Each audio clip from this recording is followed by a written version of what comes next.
There's no perfection in discipline. It's a grind. And I think the big thing is finishing. I don't care what you start, finish it. There's no clear path to success. It's discipline.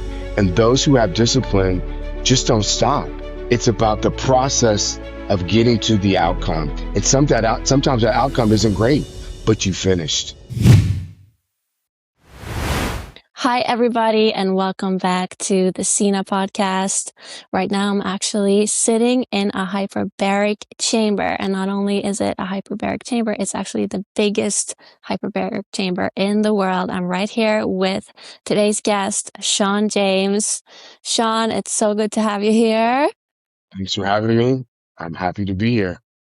You are a former NFL pro, a businessman, a model, a philanthropist, a media personality, and right now your most recent venture is this, Sanso 2, Hyperbaric Oxygen Therapy. You're the CEO of the Americas, or North America. I can't wait to talk more about that with you. But to begin, let's start with your NFL chapter. So you achieved something that so many people want, but 99% of players never actually make it to the NFL. So how did that happen? Can you take us on our journey? What was your mindset? What was the environment that you chose to put yourself in to actually be influenced to achieve that? Please let us know. Well, I think by being inside of a hyperbaric chamber, which it is the biggest commercial hyperbaric chamber in the world. We're a Japanese company. I think just so you know, the company is called Sanso, which is a Japanese word for oxygen. So the idea that we're breathing oxygen while we're doing this podcast is something that I think is an easy biohack of why I wanted to be a part of this company. But to answer your question, I think my journey, it's always changed as I've gotten older because I look back through the lens of how I grew up, um, the entitlement that I might have had by having two parents in the house, um, military father. My mother was a businesswoman. All these things are a part of the equation that make a product, which is your upbringing. I don't think people talk about that enough. We all come from different environments. You and I had a really good conversation at your space about just the beauty of New York City and how it brings people together, and maybe people that might not have ever met. And here I am sitting here on your podcast, and that's the beauty of it. But my journey was pretty interesting. I mean, obviously, growing up in the Midwest, sport in general was a very popular part of the culture. I think when you think of Texas, Oklahoma, Kansas, these kind of environments are different. And I think it's something that a lot of Americans don't talk about. We're a very big country, and each part of the country, even though we're all Americans, culturally, they're different. I live in New York City now. I've been here for 36 years. It's not Kansas. So that environment of Friday Night Lights, which is a slogan where I come from, is high school football. And it was something that I think I became very good at. I come from an athletic family, and I saw it as an opportunity um, when I was young to be liked. I think I skipped a lot of bullying and racism in the time that I played based off being good at something. And I think that's something that a lot of people don't talk about. Most people in general find their it later in life. You don't get to find it when you're a child. So everyone that's been able to find something they were good at, usually there's a graduation of that, and you don't get to do it in college or even have a chance to play in the pros. So I think having that discipline and um, taking advantage of the talent that I had and having good coaches and good teammates afforded me the opportunity to get uh, uh, the opportunity to play for the Vikings and later, a stint with the Chicago Bears. Those two training camps and those two opportunities allowed me to open the doors for so many other things. But I think the big thing to all that was education. If there was no education, those two opportunities wouldn't come. And I think what you do for the most part is you educate people on things in your field that I've done a zillion massages. I've been in the biohacking business and the wellness business for the last 35 years of my life. And I think some of the stuff you do is so innovative, but it's been around and you brought that information to me. Thank you. I appreciate that. I want to ask more about your discipline, um, and the team you said you had around you, because you said that you chose to take advantage of your talent. And I think that's where a lot of people they trip themselves up because, they think that, some people are, yes, we're born with certain talents maybe, but it's actually up to us. We are our only limit. So how were you able to stay so disciplined? Did you just have that from your military father, or did you have any other figures around you or any mindset stuff? Yeah, I think growing up in a family, my mother comes from 12, my dad comes from 5. I think I grew up around a lot of older women. Like all my cousins were older than me, and me and my cousin, his name is Bobby, we were the two youngest. And I think my uncles, for the most part, were extremely disciplined. I have some successful uncles. One was a Major League Baseball player. I have some cousins that were played in major leagues. One that's about to right now, Prince and Cecil Fielder, and then John Irving, and then of course my uncle Truman Irving was an extremely big businessman. So I had role models, and I think that's something that we don't talk about. It takes a man to be able to see another man to do certain things that are tied to the discipline of providing, protecting, and standing up for what you want. And I could say this, we all get on Instagram, we wake up, we grab our phones, and we see these people that we follow that are giving you what I call sound bites of perfection and how your life can be better. And this is what you need to do. And the algorithm is tied to you falling in love with the man, then it's all great. If it's the algorithm is you just broke up with your man, then it all ties to these things that aren't perfection. There is no discipline there's no perfection in discipline. It's a grind. No one's going to give you anything. And I learned that really early in life with my father. No one's giving you anything. You have to earn it. And I think the big thing is finishing. I don't care what you start, finish it. Even if you don't like it, finish it. It's this word graduation has nothing to do with academia. It's about finishing, right? Finish your relationship, finish your dinner, finish whatever you have in front of you, finish it, and then come back and reflect. And I don't think that's spoken enough of part of the process of any journey is finishing the journey that you started and coming back and learning from that. That's why, this whole thing of navigation, sometimes we put in our navigation of the journey or the stop that we want to make or we want to go. And as we go, something happens and it takes you on another journey. But we all finally get to the destination, and that's part of life. Is that there's no clear path to success. It's discipline, and those who have discipline just don't stop. Like I think the quickest thing, the biggest hack in the world, is that people that are more successful than you just didn't quit. They just got up. They didn't stop. They continued to get up when people knocked them down. They continued to get up when someone said they couldn't do it. They continue to find pathways to get the job done. And even if you don't like the job or the outcome, it's about the process of getting to the outcome. It's sometimes that outcome isn't great, but you finished. I felt that. Wow, amazing. So, okay, finishing and grinding. How, when you, even to this day, when you're doing something, for example, when you're training or working out, or back then, how do you know when to stop? Because I feel like when you're very determined and you want to go and push yourself, and your body's saying like, okay, it's time to, like I'm at my limit. How did you teach yourself to feel into when it's actually not productive to keep going and to push yourself?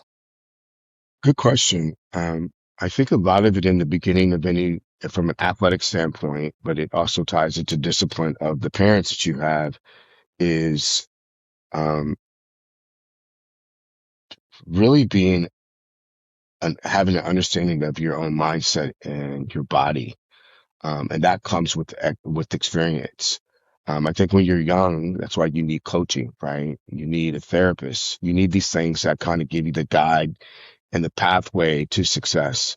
And sometimes the brain needs a rest, sometimes the body needs a rest, and sometimes the recovery part of us even being in this hyperbaric chamber, if there's not good recovery and there's not good nutrition, we're not going to be the best that we possibly can be. Because the real hack is having the mindset to give 100% when you have that opportunity. The problem that I see with a lot of athletes and business people is that they're okay with mediocrity, and I cannot accept that. So I'd rather set out and rest and give you 100% when you ask me to come and perform for you. I don't care what task it might be. Um, I'm going to give 100% in this podcast because that's just my mentality. And you start to develop that through experience. But in the early years, you need coaching for that. That's when the mentorship comes in, the coach comes in, the motherly figure comes in. You need nurturing, you need guidelines, you need respect. These are all things that are built through good organizations. And I think a lot of times when you have a good organization around you or you have a good company around you, these are people that support your dreams. And, I think people don't even realize the word company comes from companion. So you need a good companion and an organization to be able to support the dreams that you want to make sure that you want to be able to achieve. And that's all based off listening to your body and knowing what you're capable of. And that comes through experience. And then for people that are kind of beating themselves up because something didn't go right, what could you tell them in regards to experience and what you just said about self-leadership and choosing people to be in your company? Awareness. I think it's probably so undervalued of being aware that, we all are now a product of following someone on social media that their life looks perfect. Um, Part of the journey is you're going to beat yourself up sometimes. That's part of the process. Um, and just understand this process to me means going through it. It's not just here. You got to go through it. There's storms in that. One of my favorite songs is New Edition, Can You Stand the Rain? Because sunny days are always great, but can you stand the storms? So everyone has to go through it. Nothing is easy. And if you don't go through it, which is part of the process, then you're never going to really be the real deal. Because people that are the real deal are going to see that you're not capable of going through a storm. And that's leadership. Um, you know, Leaders eat last. Um, Leaders make sure that everyone around them are doing well before anyone even asks them if they're doing okay. And I think the process of beating yourself up is also having the awareness to self-reflect on not what you didn't like or what went wrong. What did you love and what did you learn? I say it again. What did you love in the process and what did you learn? And we can all love and learn something on things that we didn't like, right? That's wonderful. Any other lessons that you apply from your athleticism onto your business that you can think of? Every day. um, Yeah, I mean, I haven't worn a helmet since I was 25, but those lessons of not only football, just being a part of a team, an organization where there is some type of accountability is so valuable. I think that we're self-absorbed as a society now. I think everything is curated to look perfect. Um, there's AI now creating perfect men and perfect women. And, I'm watching this woman on social media and she's like perfect. And I follow her because what she said was so good. And then I find out that she's AI. Nothing's real anymore, right? I don't believe in perfection. I believe that some things are a little grimy. I think that, what I did for a living for a short period of time and all through college was not pretty, but the outcome is the finished product that I know that I can go through something that's tough, Um, and I do believe this too. Like a lot of things that you want to get done in the world, uh, isn't based around love. I think people um, communicate what love is. Love is doing something despite you not wanting to do it.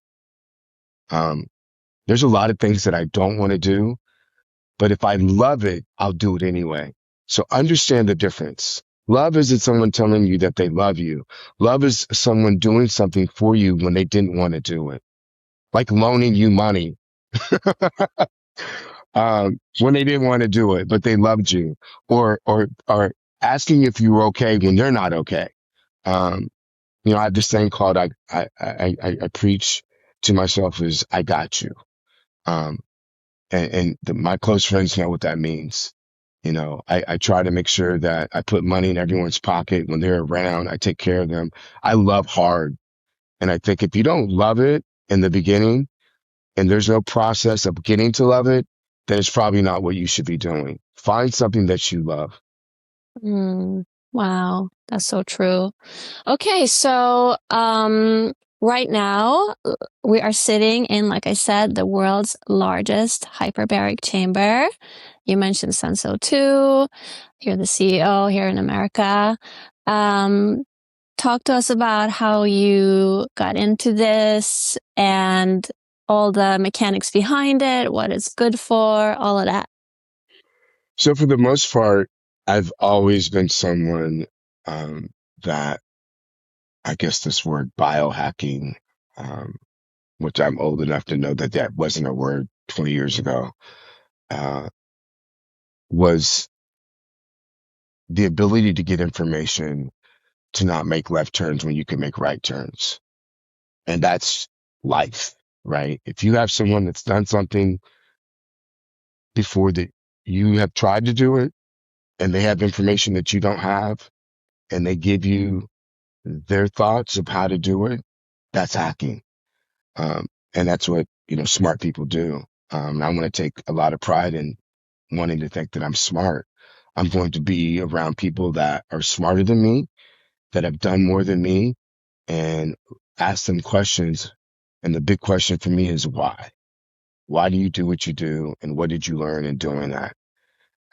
Success comes from, making a lot of left turns, but not making them twice.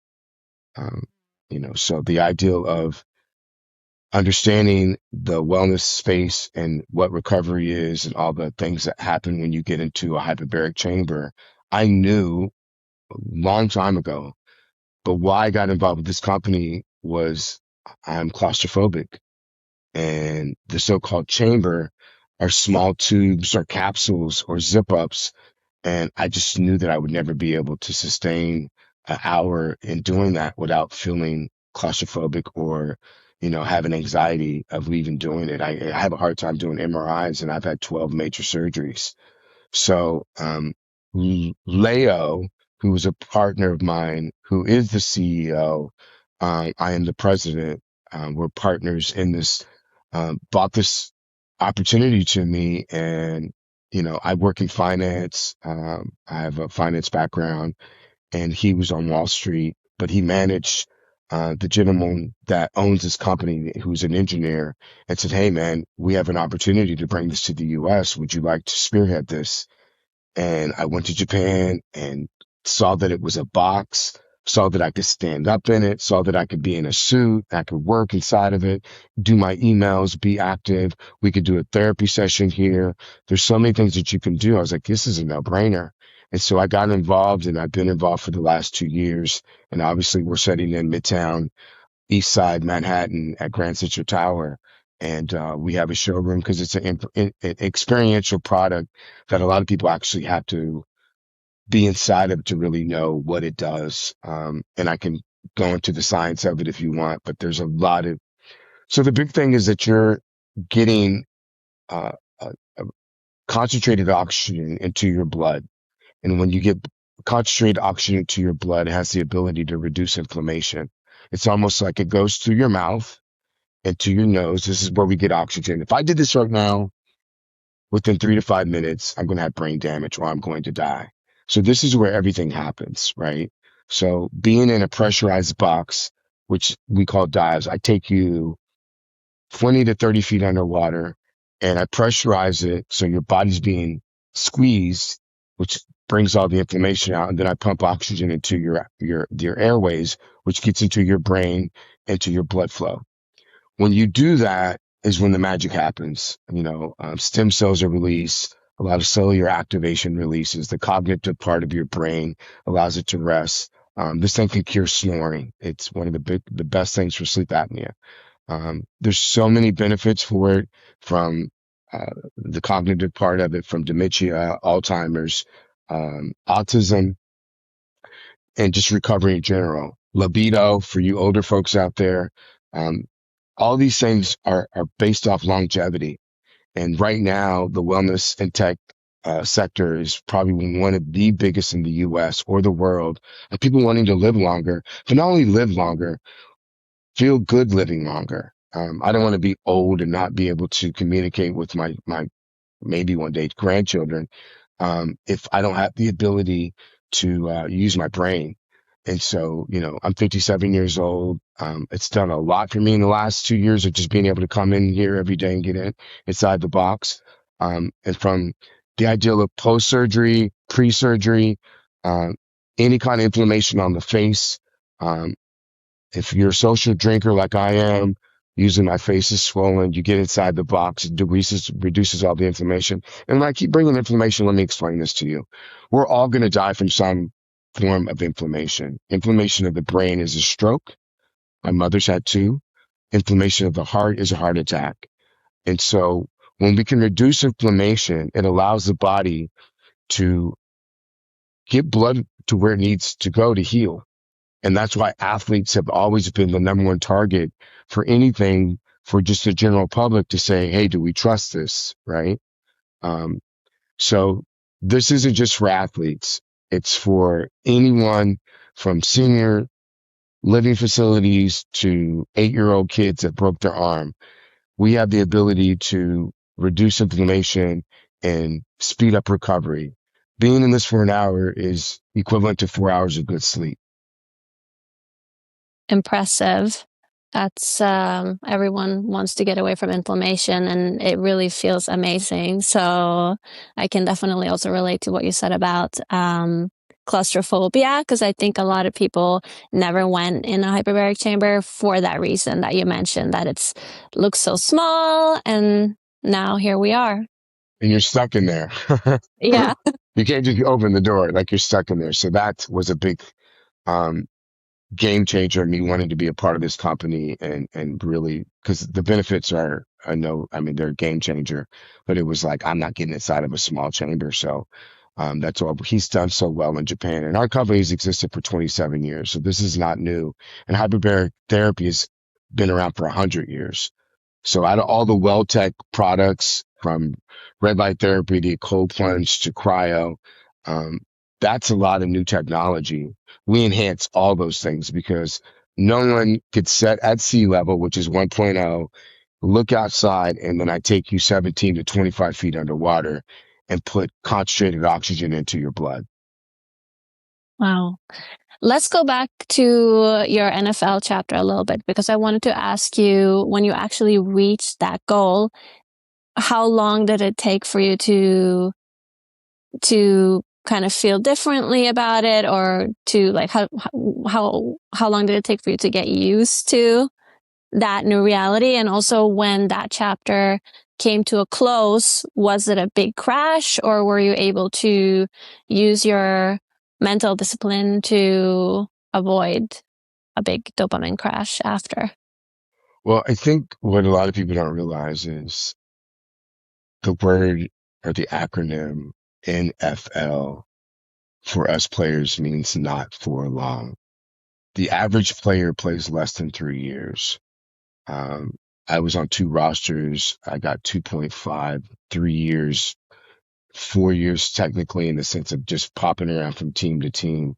Um, so that dopamine hit of being on the sideline or seeing 80,000 people is short lived, because, it's interesting.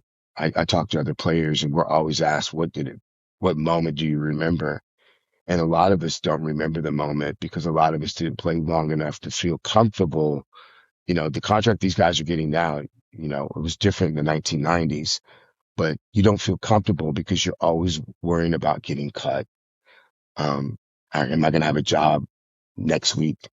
And so that's a real, um, feeling of insecurity, and having that security, you know, I might be able to remember those moments that were like, wow, look up, and and being able to experience that when you don't know if you're going to be on a team, or it's like going to work every day not knowing if you're going to have your job. Um, Now, don't get me wrong. There's great things about it. There's only 32,000 former players that ever played this game. So, yeah, there's some great uh, uh, memories that I can't translate into even business. So I have to create those based around the discipline of doing something that very few people can do. Not too many people get to do things that they did as 8-year-old when they're 30. They just don't get to do that. Um, so those guys that play a decade or 15, or even someone like LeBron, 20, or Brady, unheard of.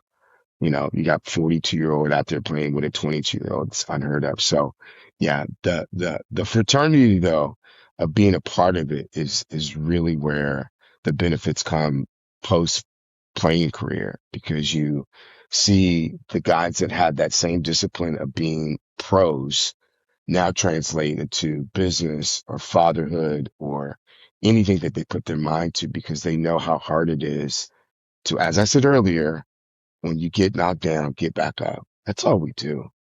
There's no magic to this. Everyone else, you must be super smart, or you must have had a great, family. No, just get back up and say, I'm going to finish. Remember, finish. You got to go through something to finish. If you didn't go through anything, you're not going to be successful. Wow. You also started a wonderful organization called Be in the Know About Bullying. Talk a little bit about what sparked that, and yeah, tell us about that. I despise bullies. I do not like people that are mean to other people, or use their power in any way. Uh, and men and women are bullies. Actually, young girls bully young girls more than teenage boys bully teenage boys. Um, Quick story to kind of speed it up. I saw early in grade school when we would play kickball, uh, that I was always picked first. And I knew why I was picked first, because I was good. And I remember from 8 years old to even 13, of pacing and never really feeling comfortable, because those last two or three kids were always the same kids.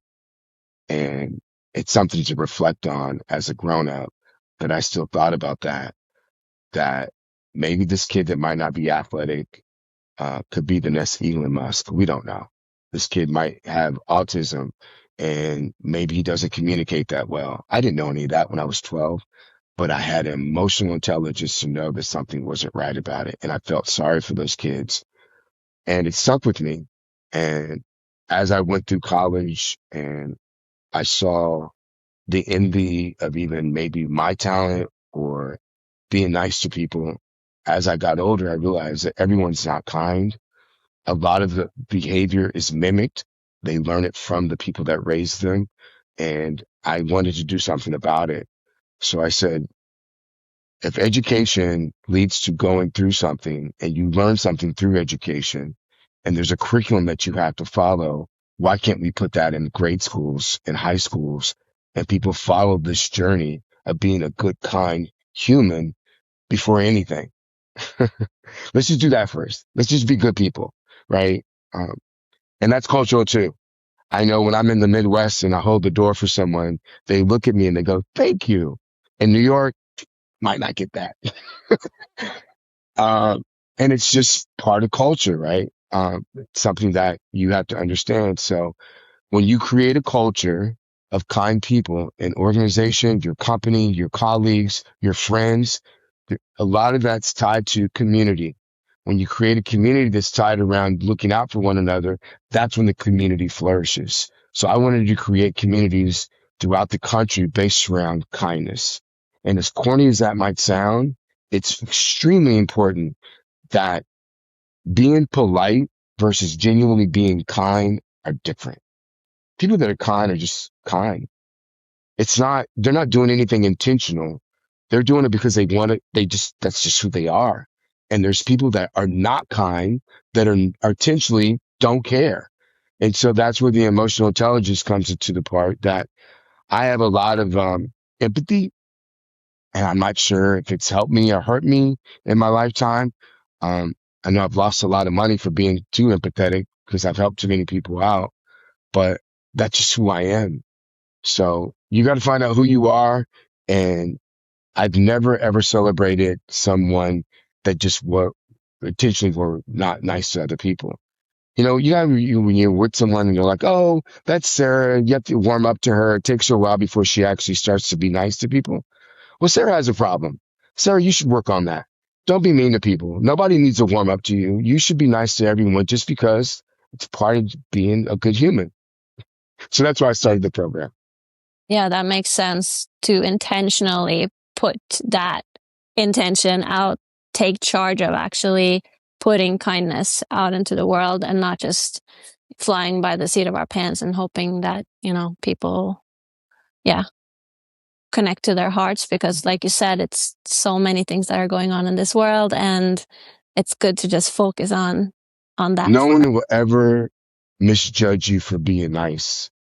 They'll always remember you for your kindness. There's never anyone that said, oh, you were way too kind. It just doesn't work that way. So if we can teach children that might have situations at home and give them a curriculum and give them something to remember, it will give them better behavior. And when you have better behavior in anything that you do, I don't care if it's business, work, sport, you're going to be better at that sport because your behavior is intentional. That's so true. Any other messages that you feel like you want to share from your heart, from your experience, your knowledge? What do you think people need to hear, my audience, today that could be inspiring? Or I think the biggest thing is learn how to apologize. I don't think people do it enough. I think that you know, I've been around long enough and been divorced. Um, I think it's great when people do get divorced or couples break up and they can actually figure out the thing that they might have done wrong and have have the heart and be man enough to be accountable for the things that they did. I think it goes a long ways just in your life. Um, I think, giving an apology and saying, hey, whatever might have happened in that situation, I've been able to reflect on what I did and how I was a part of that situation. And I want to apologize from the bottom of my heart. And if there's anything I can do to make it better, please let me know because I would do it. And I think that's a legitimate apology. I think when you apologize to yourself as well, you're going to have a lot more success of being able to let go of things. Um, but I think it's something that's not taught enough. Learn how to apologize. Learn to be accountable and you're going to win, right? And the acronym for win is what's important now. So the quicker that you apologize, the better you're going to be off in life. Like, like you did something wrong, go apologize. Sean said so. I love that. Okay, so where can people find out more about you, this venture? Give us all the info. Um, I I'm on social media, my Instagram and Twitter or X is Sean James 23, SEANJAMES. I am the president of the U.S. operations of Sansa O2, powered by O2 Box. Our family company is called O2 Box. It's a Japanese company. I have a company called Bequest Management, which is a financial management company where I do a lot of tax mitigation and insurance. Um, and I speak on financial literacy and leadership throughout the country, across the world. So I think it's important to just be intentional in what you do. And as great as social media is, and now we're following AI people, um, be aware of all these things that are being said to you, and you're like, oh yeah, that's good. You still got to do it. You can't just like, oh, this is great. Let me save that. You got to go out and do it. Do you do that though? Are you a kind person? Are you disciplined? Do you get up and move weight? Do you go get therapy? Do you go take care of your body? All these things are great on social media, but you still have to do it. For me, education equals knowing. Experience equals doing. I'll take experience over education every day. I want to be around people that have actually done something. Me too. Like you. Thank you so much for joining us today. Thank you for having me. Bye. Bye. Thank you for listening to the Cena podcast. I'm so grateful you're here. If you liked what you heard, be sure to like, subscribe, and maybe check out some other episodes. If you want to find out more about me, go to Cena.com or at Cena Music on social media.